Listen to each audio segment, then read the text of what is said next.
private equity is at its, plain English, exactly what it says. It's private business opportunities. So think of it this way: instead of buying stocks in a publicly traded company, going on to whatever your favorite trading website is, or your financial advisor, and buying public stocks like Walmart, Nvidia, Tesla, whatever the case may be, any publicly traded NASDAQ, Dow, or any of the other smaller markets. And yes, we've got a Texas market coming everyone's way, I believe.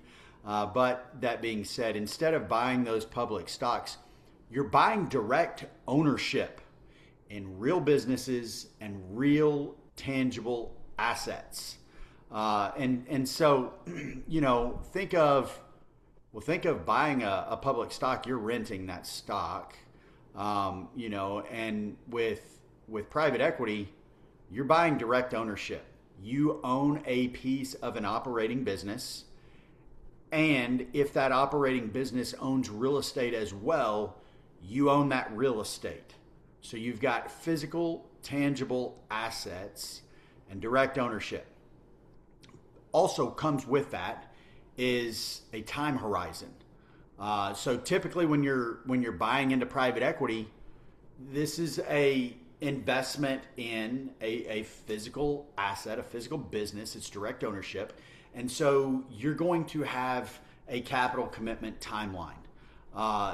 That comes though with fewer price swings. You're not going to be sitting there looking at your investment on a daily basis saying, what is it doing today? Now, with that said, we've got about 750 investors, and I could name two of them right now that think that their investments with us in private equity changes daily, weekly, or monthly, and we constantly get a call about that. That is not the case.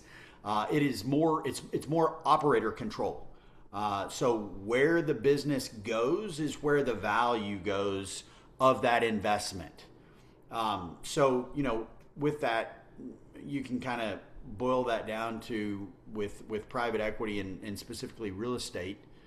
You're investing in something, you're buying to improve whatever it is that you're buying, or grow it, restructure it from a capital's perspective. Oftentimes that comes with new debt, allocating new debt. So you buy with bridge and investor capital. You implement the business plan, improve the business, restructure the capital, bring new debt in that's oftentimes more competitive, and then you hold and exit. And so that's in plain English, what really private equity is. But what it does and what it focuses on, private equity is what wealthy people mean when they say ownership. When they say you should have multiple streams of income, when they say you should have direct ownership, private equity is what they're talking about. And we'll talk about the multiple streams of income or the streams of income from private equity a little bit later. Not all of those. That doesn't mean, when they're saying multiple streams of income, that doesn't mean just cash flow in a monthly basis and what you may be thinking about. So we'll get into that a little bit later. And then Brian, why don't you step in too from your perspective in the equities markets, a long career in the equities markets. What do you think of, and what have you thought of in the past prior to being involved on a day-to-day basis in private equity? What was your thoughts on private equity, and how would you have explained it prior to being a part of the Lasater Capital team? Yeah, it's a good point, Ty. Thank you. And I think most people, when they think of private equity, that's something that's usually reserved for the high net worth or the ultra high net worth type client.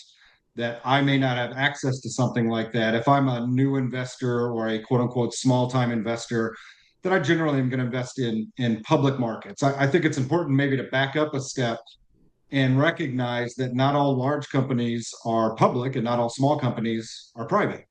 However, that being said, a vast majority of companies across the United States are smaller companies. And so when you look at the overall opportunity, the private market side, there's roughly 18,000, 18,500 private companies that have revenues of about 100 million or more.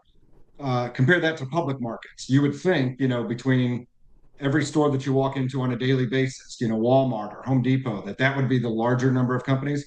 It's actually about 2,800, about 3,000 companies are public companies. That's down significantly from just 30 years ago. There was around 8,000 publicly traded companies about 30 years ago. So from an opportunity standpoint, there is a much larger opportunity set within private markets, but it's not something that's just reserved for the high net worth or the ultra high net worth.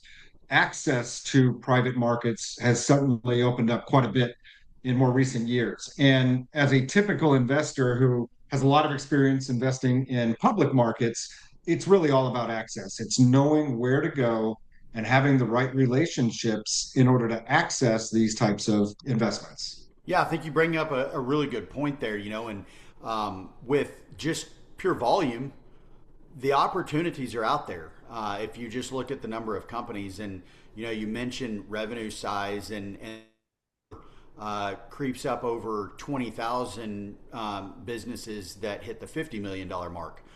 We hit that for the first time, what, Boone, 4 years ago, I believe, and I would still consider us a small business. And we hit, I think, what was it, 54 or $56 million in revenue for the first time 4 years ago, and that's relatively a small business, but we're private, and that is larger than some publicly traded companies. And so you were talking about access, and it in the past, historically, the extremely high net worth individual and the uber wealthy were the ones that had access to private equity. Now they're still the ones that have the majority access to private equity, but access has opened up. But you may not hear about it as much, and so it's knowing the right person. I think is kind of how you said that, Brian. Having the right connections in order to find the right opportunities.